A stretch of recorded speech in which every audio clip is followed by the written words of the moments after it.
Hello everyone. So ఈరోజు మనం ఈ వీడియోలో సింహరాశి లేదా సింహలగ్నం వాళ్ళకి గురువు యొక్క ట్రాన్సిట్ వల్ల ఎలాంటి ఫలితం ఉంటుందన్న విషయాన్ని డిస్కస్ చేసుకుందాం. సో మే 1న మనకి గురువు వృషభ రాశిలోకి మూవ్ అయ్యాడు. అంతకుముందు మనకి మేషరాశిలో ఉన్నాడు. సో వృషభ రాశిలోకి ఎప్పుడైతే గురువు మూవ్ అయ్యాడో అప్పుడు అన్ని రాశుల వాళ్ళకి కొత్త ఆపర్చునిటీస్ క్రియేట్ అవుతాయి అన్నది మన నమ్మకం. అంటే గురువు ఎప్పుడైనా ట్రాన్సిట్ వల్ల మంచి చేస్తాడు అన్నది నమ్మకం. కాకపోతే ఒక్కొక్క రాశికి ఒక్కొక్క లగ్నానికి ఒక్కొక్క ఏరియా ఆఫ్ లైఫ్లో మంచి జరుగుతుంది. అంటే కొంతమంది కెరియర్లోకి మూవ్ అవుతుంటే, కొంతమందికి ఫ్యామిలీలోకి మూవ్ అవ్వచ్చు, లేదా కొంతమందికి ఎర్నింగ్లోకి మూవ్ అవ్వచ్చు, కొంతమందికి స్పిరిచువల్ నాలెడ్జ్ పెంచవచ్చు. ఇలా ఒక్కొక్కరికి ఒక్కొక్క మంచిని చేస్తాడు. సో సింహరాశి వాళ్ళకి ఏం చేస్తాడు అన్నది ఇప్పుడు మనం డిస్కస్ చేసుకుందాం. సో బేసిక్గా సింహరాశి యొక్క రూలర్ వచ్చేసి సన్, అంటే సూర్యుడు. సో సూర్యుడి యొక్క రూలింగ్లో ఉండే రాశి లేదా లగ్నం ఇది. సో ఈ రాశికి గురువు అన్నది చాలా కంపాటబుల్ ప్లానెట్. అంటే బేసిక్గా సన్ అనేది ఏది రిప్రజెంట్ చేస్తుంది అంటే, సన్ అథారిటీని రిప్రజెంట్ చేస్తుంది, సన్ అన్నది చరిష్మా అనేది రిప్రజెంట్ చేస్తుంది, సన్ అనేది స్పిరిచువాలిటీని రిప్రజెంట్ చేస్తుంది, సన్ అన్నది బేసిక్గా ఆత్మశక్తిని, ఆత్మజ్ఞానాన్ని సూచిస్తుంది అనమాట. అంటే సింహరాశి వాళ్ళకి ఎవరికైతే స్పిరిచువల్గా ఉంటారో, ఎవరైతే కొంచెం ఆత్మశక్తితో ఉంటారో వాళ్ళకి ఆటోమేటిక్గా చరిష్మా అనేది పెరుగుతుంది, అథారిటీ అనేది ఉంటుంది.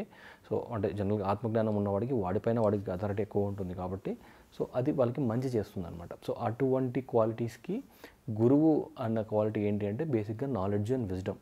సో బేసిక్గా ఫిలసాఫికల్ నాలెడ్జ్, ధర్మజ్ఞానం, మోక్ష జ్ఞానం, తర్వాత ఫిలసాఫికల్ థింకింగ్.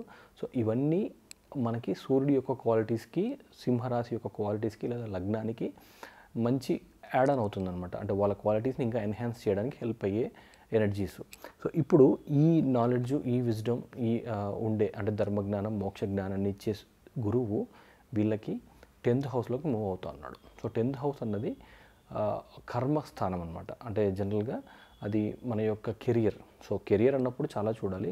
ఒక 10th హౌస్ అని కాదు, మన 6th హౌస్ కూడా కెరియర్కి సంబంధించిందే. కాకపోతే ఏంటంటే బేసిక్గా మన రికగ్నిషన్, మన ఫేమ్, సో మన యొక్క వర్క్ ఎన్వైరన్మెంట్ కూడా కొంచెం ఎంతో కొంత, అంటే మనం ఎటువంటి పనులు చేస్తాం, మనం సమాజంలో మనం ఎలా గుర్తింపు పడతాం అన్నది 10th హౌస్ అనమాట. అంటే మన కర్మస్థానం, మనం ఏ కర్మలు చేస్తాం అన్నది 10th హౌస్ని బట్టి ఉంటుంది. సో ఆ హౌస్లోకి గురువు వెళ్తూ ఉన్నాడు.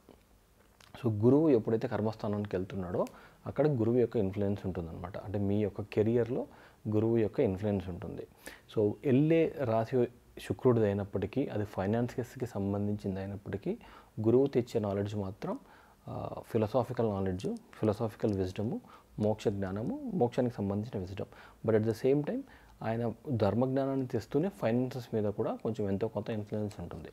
సో మీకు ఇప్పుడు ఈ 10th హౌస్లో గురువు వల్ల 10th హౌస్లో నుంచి మీకు 2nd హౌస్ని ప్లస్ మీ యొక్క 4th హౌస్ని, మీ యొక్క 6th హౌస్ని ఇన్ఫ్లుయెన్స్ చేస్తాడు. సో అలా ఇన్ఫ్లుయెన్స్ చేయడం వల్ల ఏమవుతుంది అంటే 2nd హౌస్ అనేది ఫైనాన్సెస్కి, ఎర్నింగ్కి సంబంధించింది అనమాట. అంటే మీ ఎర్నింగ్ మీద ఇన్ఫ్లుయెన్స్ ఉంటుంది, పాజిటివ్ ఇన్ఫ్లుయెన్స్ ఉంటుంది. అంటే మీ డబ్బు సంపాదనలో పాజిటివ్ ఇన్ఫ్లుయెన్స్ ఉండడానికి ఛాన్స్ ఉంటుంది. మీ యొక్క 4th హౌస్ అంటే మీ 4th హౌస్ అంటే మీ హోమ్ ఎన్వైరన్మెంట్ ప్లస్ మీ యొక్క మనశ్శాంతి, మీ యొక్క ఎమోషనల్ బ్యాలెన్స్ అనమాట. మీరు ఎమోషనల్గా ఎంత స్ట్రాంగ్గా ఉంటారో అన్నది మీకు 4th హౌస్కి సంబంధించింది. దాని మీద ఇన్ఫ్లుయెన్స్ పాజిటివ్గా ఉంటుంది. అండ్ నెక్స్ట్ వచ్చే 6th హౌస్. 6th హౌస్ అనేది మన యొక్క కాంపిటీషన్స్కి, మన యొక్క వర్క్ ప్లేస్కి సంబంధించింది. అక్కడ కూడా మీకు పాజిటివ్ ఇన్ఫ్లుయెన్స్ ఉండేదానికి ఛాన్స్ ఉంటుందన్నమాట. సో ఎప్పుడైతే గురువు మీకు 10th హౌస్లోకి వస్తున్నాడో, అంటే మే 1 నుంచి నెక్స్ట్ 1 ఇయర్ దాకా ఎప్పుడైతే గురువు ఉంటున్నాడో అప్పుడు మీ కెరియర్లో మేజర్ ఇన్ఫ్లుయెన్స్ ఉండేదానికి ఛాన్స్ ఎక్కువగా ఉంటుంది. అంటే మీ యొక్క వర్క్ ప్లేస్, మీ యొక్క ఆఫీస్ ఎన్వైరన్మెంట్ ప్లస్ మీ యొక్క కెరియర్ అంటే మీ యొక్క గుర్తింపు, నేమ్, ఫేమ్, ఇవన్నీ. సో వాటిపైన గురువు యొక్క ఇన్ఫ్లుయెన్స్ ఎక్కువగా ఉంటుంది. గురువు యొక్క ఇన్ఫ్లుయెన్స్ అంటే నాలెడ్జ్ అనమాట. అంటే దీన్ని బట్టి మనకి ఏం తెలుస్తుంది అంటే ఈ సంవత్సరం మీరు ఏ పని అయితే చేస్తున్నారో, మీరు ఏ వర్క్ అయితే, ఏ జాబ్ అయితే చేస్తున్నారో ఆ జాబ్కి సంబంధించిన నాలెడ్జ్, ఆ జాబ్కి సంబంధించిన పూర్తి డెప్త్. అంటే ఇప్పుడు ఐటీ అనుకోండి, ఐటీ అనుకున్నప్పుడు మీకు ఐటీలో మీ యొక్క ప్రోడక్ట్ గురించి లేదా అంటే మీ యొక్క టెక్నాలజీ గురించి నాలెడ్జ్ మీరు ఎంత పెంచుకుంటే మీకు అంత పాజిటివ్గా ఉంటుందన్నమాట. సో ఆ పాజిటివ్గా ఉండడం కూడా మీకు ఏం చేస్తుంది అంటే 2nd హౌస్ మీద ఇన్ఫ్లుయెన్స్ చూపించడం వల్ల మీ ఫైనాన్సెస్ పెరుగుతాయి, అంటే మీ యొక్క ఎర్నింగ్ క్యాపబిలిటీస్ పెరుగుతాయి. దాంతోపాటు మీ యొక్క 6th హౌస్ కాంపిటీషన్ మీద పడుతుంది కాబట్టి మీరు నాలెడ్జ్ పెంచుకోవడం వల్ల మీ యొక్క ఎనర్జీస్ 6th హౌస్ మీద పడడం వల్ల మీ యొక్క వర్క్ ఎన్వైరన్మెంట్ మీద, మీ ఆఫీస్ మీద పాజిటివ్ ఇన్ఫ్లుయెన్స్ చూపిస్తుంది. అంటే మీరు ఎంత నాలెడ్జ్ పెంచుకుంటే మీకు అంత పాజిటివ్గా ఉండే ఛాన్సెస్ ఎక్కువగా ఉంటాయి. అంటే ఆపర్చునిటీస్ ఎక్కువగా వస్తుంటాయి అనమాట. అంటే జనరల్గా మన నాలెడ్జ్ ఉన్నంత మాత్రాన ఖచ్చితంగా మనకు ఆపర్చునిటీస్ క్రియేట్ అవ్వాలని లేదు, కానీ ఈ విషయంలో మాత్రం మీరు నాలెడ్జ్ పెరిగే కొద్దీ మీకు ఆపర్చునిటీస్ కూడా పెరుగుతూ పోతాయి. దాంతోపాటు మీ ఎమోషనల్ బ్యాలెన్స్ కూడా బాగా ఉంటుంది, మీ యొక్క సాటిస్ఫాక్షన్ లెవెల్స్ కూడా చాలా ఎక్కువగా ఉంటాయి అనమాట. అంటే మేజర్గా మీరు సింహరాశి వాళ్ళు ఫోకస్ చేయాల్సింది ఏంటంటే కెరియర్ పట్ల నాలెడ్జ్ని, మీరు చేసే వృత్తి పట్ల జ్ఞానాన్ని పెంచుకోవడానికి మ్యాక్సిమం ట్రై చేయాలి. అంటే ఈ ఈ ఈ సంవత్సరంలో ఎంత వీలైతే అంత ప్రోడక్ట్ నాలెడ్జ్ అంటే చదువుకోవడం, బేసిక్గా తెలుసుకోవడం అనమాట. అది బేసిక్గా చేయాల్సింది. సో దానివల్ల మీకు ఎర్నింగ్కి ప్లస్ మీ యొక్క మానసిక స్థితికి ప్లస్ మీ యొక్క వర్క్ ఎన్వైరన్మెంట్కి, వర్క్ కల్చర్కి పాజిటివ్ ఇన్ఫ్లుయెన్సెస్ బాగా ఉండడానికి ఛాన్స్ ఎక్కువగా ఉంటుంది. అండ్ గురువు కెరియర్లో ఉండడం వల్ల మీకు ఫేమ్ కూడా, రికగ్నిషన్ కూడా బాగా వచ్చేదానికి ఛాన్స్ ఉంటుంది. ఆ రికగ్నిషన్తో పాటు మళ్ళీ అగైన్ మీ యొక్క ఫ్యామిలీ మీద ఇన్ఫ్లుయెన్స్ పడుతుంది. అంటే పాజిటివ్ ఇన్ఫ్లుయెన్స్ ఫ్యామిలీ మీద పడుతుంది. దాంతోపాటు మీ యొక్క ఇంట్లో ఉన్న వాతావరణానికి మీద పడుతుంది. సో దాంతోపాటు మీ యొక్క కాంపిటీషన్లో గెలవడానికి కూడా మీకు ఆ రికగ్నిషన్తో మీరు ఆ కాంపిటీషన్స్ కూడా గెలిచేదానికి ఛాన్స్ ఎక్కువగా ఉంటుంది. సో మోస్ట్లీ ఈ ట్రాన్సిట్ అనేది చాలా పాజిటివ్ ట్రాన్సిట్. ఇది కెరియర్ ఓరియంటెడ్ ట్రాన్సిట్. కెరియర్లోకి గురువు వెళ్తున్నాడు కాబట్టి సో ఆ కెరియర్తో పాటు ఫైనాన్సెస్ మీద, మీ హ్యాపీనెస్, సాటిస్ఫాక్షన్ లెవెల్స్ మీద ప్లస్ మీ యొక్క ఆఫీస్ మీద, అన్నిటి మీద పాజిటివ్ ఇన్ఫ్లుయెన్స్ చూపించడానికి చాలా వరకు స్కోప్ ఉందన్నమాట.